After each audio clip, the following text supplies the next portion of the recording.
دنیا میں total 5 oceans پائے جاتے ہیں۔ ان 5 اوشنز میں سے سب سے بڑا اوشن پیسیفک اوشن کہلایا جاتا ہے اور یہ ٹوٹل 165 ملین اسکوائر کلومیٹر کے ایریا پر پھیلا ہوا ہے۔ آپ کو یہ بات جان کر حیرت ہوگی کہ ہماری دنیا کا ٹوٹل لینڈ یعنی ٹوٹل خشک حصہ ہی 148 ملین اسکوائر کلومیٹر پر پھیلا ہوا ہے، جس کا مطلب یہ ہوا کہ باقی 4 اوشنز ہٹا کر صرف اگر پیسیفک اوشن کی بات کی جائے تو وہ اکیلا ہی ہماری پوری دنیا کے تمام پہاڑوں، ریگستان، جنگلات اور آئی لینڈ سے بھی کافی زیادہ بڑا ہے۔ اس پورے اوشن میں صرف چند آئی لینڈز ہیں اور وہ بھی اتنے چھوٹے ہیں کہ وہ اس عالی شان سمندر کے مقابلے میں صرف ایک ڈاٹ کے برابر دکھتے ہیں۔ اور سونے پہ سہاگا، یہ وہ آئی لینڈز ہیں جن میں سے زیادہ تر پر کسی انسان نے آج تک قدم نہیں رکھا۔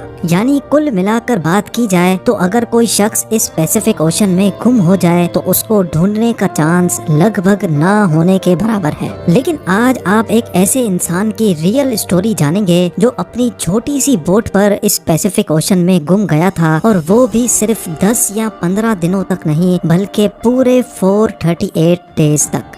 جی ہاں، اس شخص نے ایکسیڈنٹلی ایک ایسا ورلڈ ریکارڈ بنا لیا تھا جس کو شاید کوئی چاہتے ہوئے بھی توڑنا پسند نہیں کرے گا۔ سمندر میں اکیلے سب سے زیادہ وقت گزارنے کا یہ ورلڈ ریکارڈ جوز سیلوڈر ایلورینگا نامی ایک شخص نے بنایا تھا، جس نے سمندر میں پورے 438 دن گزارے، اور وہ بھی صرف 7 فٹ کی چھوٹی سی بوٹ پر۔ لیکن سوال یہ ہے کہ آخر 14 مہینوں تک خوفناک سمندر میں یہ اکیلا زندہ کیسے رہا؟ لیکن اس سے پہلے ہم یہ جانیں گے کہ یہ سمندر میں گیا کیوں تھا۔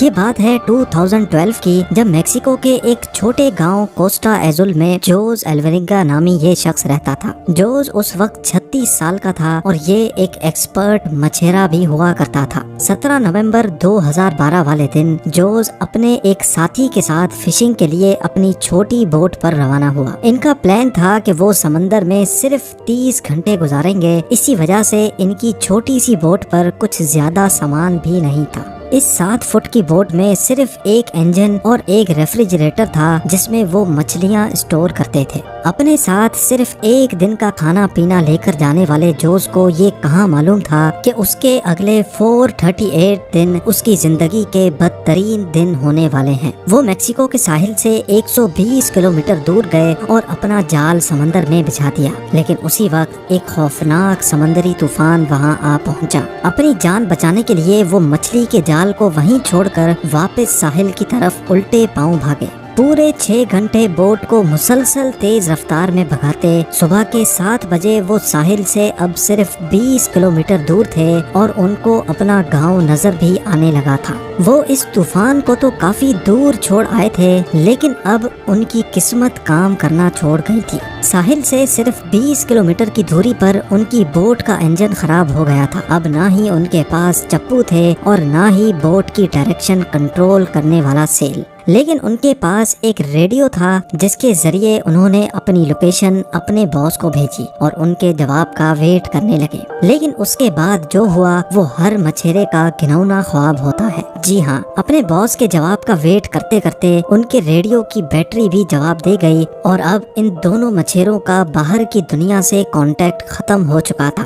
جوز ایلورینگا اور اس کا ساتھی ابھی اسی شوق میں تھے کہ اچانک وہ ہوا جس کا بالکل بھی اندازہ نہیں تھا۔ تیز ہواؤں نے ان کو واپس سمندر کی طرف دھکیلنا شروع کر دیا تھا اور جو ساحل ان کو نظر آ رہا تھا وہ آہستہ آہستہ ان سے دور ہوتا چلا گیا۔ ان کے باس نے ایک سرچ پارٹی بھی بنائی اور ان کو پیسیفک اوشن میں بھی ڈھونڈا، لیکن اب بہت دیر ہو چکی تھی، کیونکہ جیسے جیسے دن گزرتے جا رہے تھے جوز اور اس کے ساتھی کا بچنا کافی مشکل سمجھا جا رہا تھا۔ اس حادثے کو ابھی 5 دن گزر چکے تھے اور ہواؤں نے جوز کی بوٹ کو ساحل سے 450 کلومیٹر دور دھکیل دیا تھا۔ وہ سمندر کے ایسے حصے میں پہنچ چکے تھے جہاں ہر ڈائریکشن میں صرف پانی ہی پانی نظر آ رہا تھا۔ ان کو معلوم تھا کہ ان کی بوٹ اتنی چھوٹی ہے کہ اس کو دور سے بھی اسپاٹ نہیں کیا جا سکتا۔ نہ ہی ان کے پاس کوئی فلیئر گن تھی اور نہ ہی وہ آگ لگا کر دھوئیں سے سگنل دے سکتے تھے۔ یعنی جوز ایلورینگا اور اس کے ساتھی کو اچھی طرح علم ہو چکا تھا کہ ان کے بچنے کا چانس اب 1% سے بھی کم ہے۔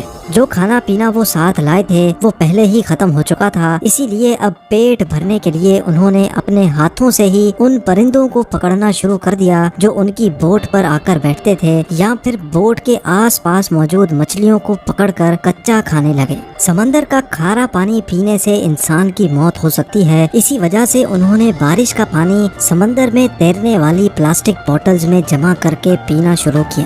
لیکن جب بارش کئی دنوں تک نہیں پڑتی تھی تب وہ اپنی پیاس بجھانے کے لیے مچھلیوں اور ٹرٹلز کا خون پیتے تھے، اور وہ بھی تب جب وہ ان کو پکڑنے میں کامیاب ہوتے تھے۔ دن گزرتے گئے اور پھر مہینے، یہ دونوں جس مینٹل ٹارچر سے گزر رہے تھے وہ امیجن کرنا بھی ہمارے لیے مشکل ہے۔ آخر کار جوز ایلورینگا کا ساتھی یہ ٹارچر برداشت نہ کر سکا اور 4 مہینوں کے بعد اس نے سوسائڈ کر لیا۔ اب اس چھوٹی سی بوٹ پر بات کرنے کے لیے بھی جوز کے پاس کوئی نہیں تھا، اور وہ چاروں طرف گھرے اس سمندر میں اکیلا زندگی گزارنے لگا۔ میپ میں دیکھا جائے تو ایک اندازے کے مطابق اب جوز پیسیفک اوشن کے اس حصے میں موجود تھا، اور یہ دنیا کا خاموش ترین حصہ مانا جاتا ہے، حتیٰ کہ یہاں سے کارگو شپس بھی کبھی کبھار گزرتی ہیں۔ میکسیکو کے ساحل کو چھوڑے 6 مہینوں سے بھی زیادہ ہو چکے تھے، اور اس دوران جوز نے اپنے ساتھی کو بھی کھو دیا تھا، اسی وجہ سے وہ کافی زیادہ فرسٹریٹڈ بھی ہو چکا تھا۔ ایک دن جوز کو دور سمندر میں ایک کارگو شپ گزرتی دکھائی دی۔ پچھلے 6 مہینوں میں وہ پہلی شپ دیکھ رہا تھا، اور یہ منظر دیکھتے ہی اس کی زندہ رہنے کی امید واپس سے جاگنے لگی۔ جوز نے کارگو شپ کی طرف ہر طرح کے اشارے کیے، لیکن بدقسمتی سے شپ کے کریو کو یہ چھوٹی سی بوٹ نظر نہیں آئی، اور دیکھتے ہی دیکھتے اس کی زندہ رہنے کی امیدوں پر ایک بار پھر سے پانی پھر گیا۔ امیجن کریں کہ سمندر کے بیچوں بیچ ایک دن موت سے لڑنے کے بعد جب آخر کار جان بچانے کا آسرا ملے اور وہ بھی اگنور کر کے چلا جائے تو کیسا لگے گا۔ 11 مہینوں کے بعد جوز اپنی اس چھوٹی سی بوٹ پر 8000 کلومیٹر ٹریول کر چکا تھا۔ اس کے کپڑے بھی پھٹ چکے تھے، اور اس کے پاس خود کو سن لائٹ سے بچانے کے لیے صرف ایک انڈر ویسٹ بچی تھی۔ آخر کار وہ گھڑی آ ہی گئی جب قسمت جوز پر مہربان ہو گئی۔ 30 جنوری 2014 کو، یعنی پورے 14 مہینوں کے بعد، جوز نے آس پاس پانی میں ناریل تیرتے دیکھے۔ وہ سمجھ گیا تھا کہ کوئی آئی لینڈ قریب آ چکا ہے جہاں لگے ناریل درختوں سے ٹوٹ کر پانی میں تیر رہے ہیں۔ تھوڑی دیر بعد اس کو واقعی ایک آئی لینڈ نظر آنے لگا۔ اس کو ڈر تھا کہ یہ آئی لینڈ بھی کہیں اس سے مس نہ ہو جائے، اسی وجہ سے وہ پانی میں کود گیا اور سوئم کر کے آئی لینڈ پر پہنچ گیا۔ پچھلے 14 مہینوں میں جوز نے پہلی بار کسی زمین پر قدم رکھا تھا، اور جب وہ آئی لینڈ پر پہنچا تو اس کو ایک چھوٹا بیچ ہاؤس دکھائی دیا جس میں وہاں کا لوکل موجود تھا۔